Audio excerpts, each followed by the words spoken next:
গতকাল মধ্যরাত থেকেই আমাদের এই জয়েন্ট অপারেশন চলে, যেটাতে আমরা আগরতলা জিআরপি এবং 81 ব্যাটালিয়ন বিএসএফ এবং লোকাল যে থানা আছে সোনামুড়া থানা এবং যাত্রাপুর থানার সহযোগিতায় আমরা 5 জন ইন্ডিয়ান টাউট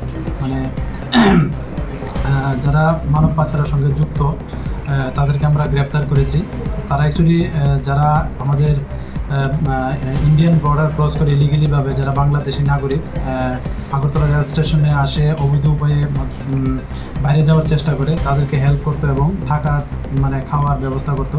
তো আমরা এরকম 5 জনকে গ্রেপ্তার করেছি এবং আজকে ওনাদেরকে মহামান্য আদালতে প্রেরণ করছি এবং আমরা প্রিলিমিনারি তাদের যে ইন্টারোগেশন হয়েছে এতে কিছু নাম বেরিয়ে এসছে।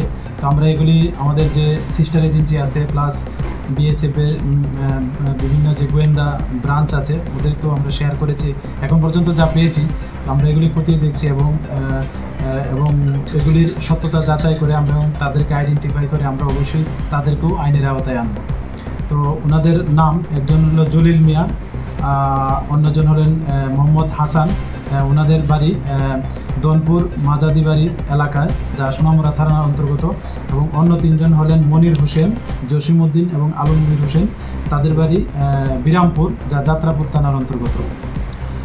আর তাদের কাজটা কী ছিল, কী করতো? অ্যাকচুয়ালি তারা যারা বাংলাদেশ থেকে অবৈধভাবে ভারতের বর্ডার ক্রস করে আসতো তাদেরকে হেল্প করতো এবং থাকারও ব্যবস্থা করতো এবং শেল্টার দিত এবং তাদের রেল স্টেশন যে গন্তব্যস্থল পর্যন্ত পৌঁছানো তাদের একটা নেটওয়ার্ক ছিল, তারা এটা এতদিন ধরে করে আসছিল আর কি।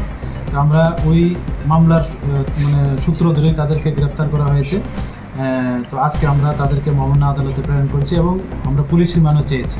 আচ্ছা, গতকালকে আরও বেশ একজন বাংলাদেশি সহ বেশ কিছু সামগ্রী আপনারা উদ্ধার করেছেন, এটা যদি বিস্তারিত বলেন।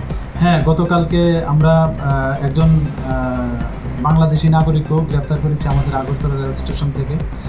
উনি অ্যাকচুয়ালি সুনামগঞ্জ জেলার অন্তর্গত, বাংলাদেশের ওখানের বাসিন্দা। তো আমরা গতকালকেই ওনার এগেনস্টে একটা মামলা নিয়েছি, যার মধ্যে বিএনএসএ একটা, আইপিপি একটা, ফরেনার একটা আছে এবং ওনাকেও আমরা মহামান্য আদালতে প্রেরণ করেছি। এবং এটা আমাদের বিএসএফ এবং আরপিএফ জিআরপি আমরা এটা মিলেই জয়েন্টলি অপারেশন করি। সেই সঙ্গে গতকালকে আরেকটা অপারেশন হয়েছে আমাদের আগরতলা রেল স্টেশনে, যেখানে আমরা 14 কেজি গাঁজা বাজেয়াপ্ত করেছি আমাদের আগরতলা রেল স্টেশন থেকে।